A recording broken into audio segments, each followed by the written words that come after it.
Assalamualaikum warahmatullahi wabarakatuh. Pada kesempatan kali ini, pada materi pola pewarisan sifat pada hukum Mendel, ada submateri pokok, yakni perkawinan silang monohibrid.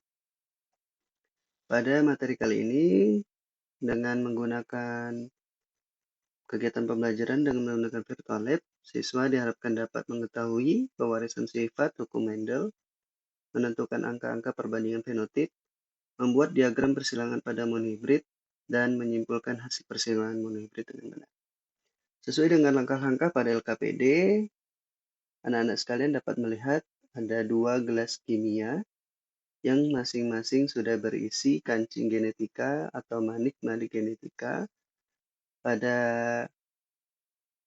gelas kimia yang sudah berisi kancing genetika berwarna kuning ini adalah manik atau kancing genetika yang kita beri simbol kelamin jantan dengan huruf Y besar. Pada sebelah kanan, gelas kimia yang berisi kancing genetika berwarna hijau, ini kita simbolkan kelamin betina atau disingkat dengan huruf Y. Langkah pertama yang kita gunakan yakni mengambil masing-masing kancing genetika kemudian diletakkan dalam kotak atau meja yang ada di sini dengan cara mengklik salah satu dari masing-masing gelas kimia. Kita pasangkan masing-masing secara berurutan sampai membentuk 32 pasangan.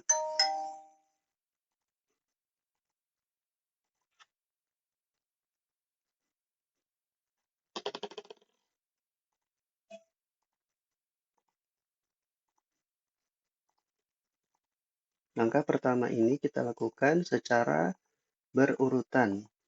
Kita ingin mengetahui keturunan filial 1 atau filius satunya pada tahap ini.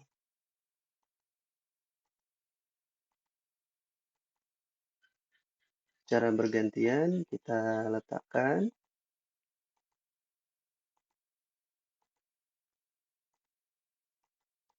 sampai semuanya mendapat pasangannya.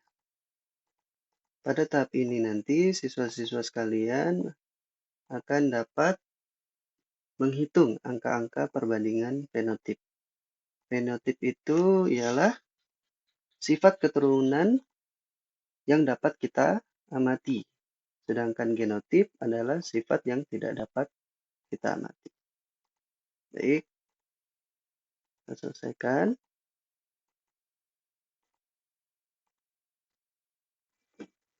Kita sudah memasangkan masing-masing sebanyak 32 pasang, ya. Kita klik show the F1 generation. Ini untuk melihat hasil dari persilangan F1-nya. Kita amati bahwa ada yang berjelamis jantan dan betina. Masing-masing berpasangan Y besar dan Y kecil. Nah, ini adalah pas untuk keturunan F1-nya diketahui sebanyak 32 pasang.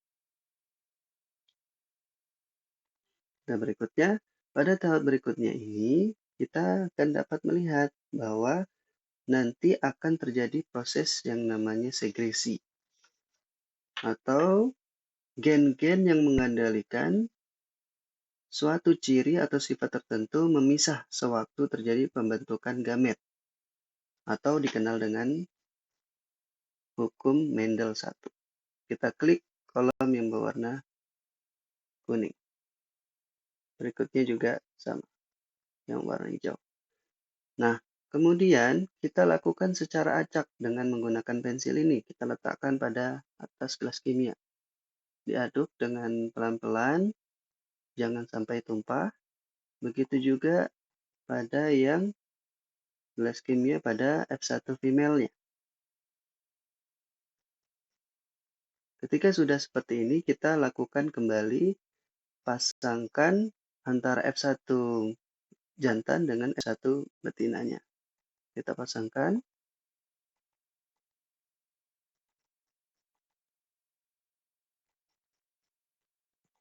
kita klik, sama seperti tadi, namun ini bersifat acak. Kita akan tahu nanti apa keturunan atau filius keduanya.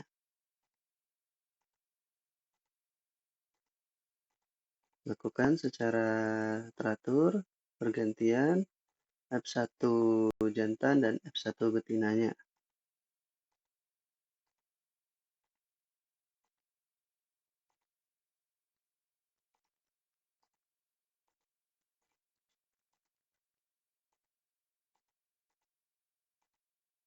Nanti anak-anak sekalian dapat memasukkan dalam tabel pengamatan berapa jumlah genotip atau tabulasi yang dapat terjadi, ya.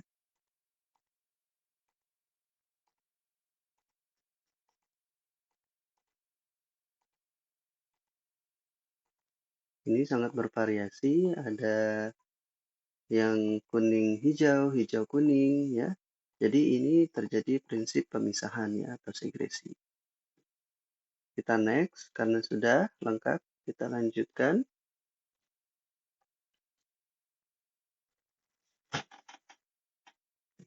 Baik, pada tahap ini kita menentukan bahwa masing-masing kita lihat dan kita cocokkan pada hasil keturunan yang semestinya, ya. Kita lihat.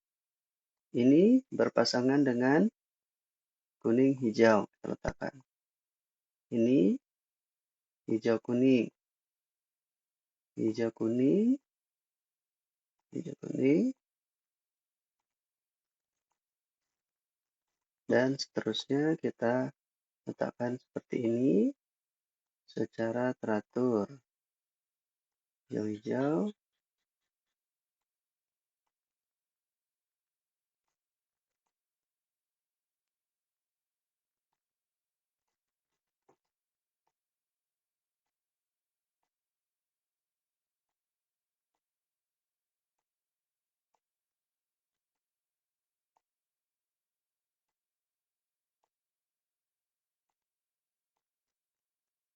dan seterusnya sampai semua terdapat 64 set pasangan.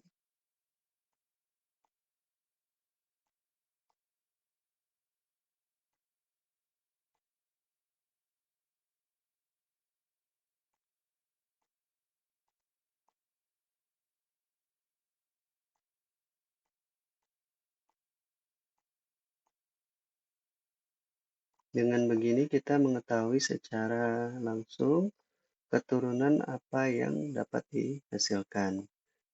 Dengan begini kita mengetahui bahwa hasil keturunannya dapat terjadi, ya.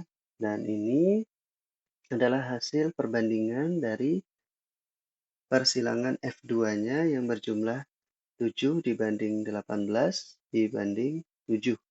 Ini 7, ya, yang berwarna hijau-hijau. Ini bisa hijau kuning atau kuning hijau dan kuning-kuning, ya. Dan di sini kalau kita tabulasikan dalam bentuk perbandingan bisa kita bandingkan 1:2:1, ya. Dan ini nanti anak-anak sekalian dapat mengulanginya 4 atau sampai 5 kali untuk dapat diulangi supaya mendapatkan data yang lebih variatif lagi. Kemudian nanti buat perbandingan genotip pada persilangan monohibrid dari hasil kegiatan yang kita lakukan ini. Kemudian simpulkan apa yang kalian dapatkan dari persilangan monohibrid ini berdasarkan LKPD yang sudah dibuat. Demikian penjelasan singkat dari saya. Terima kasih. Selamat siang.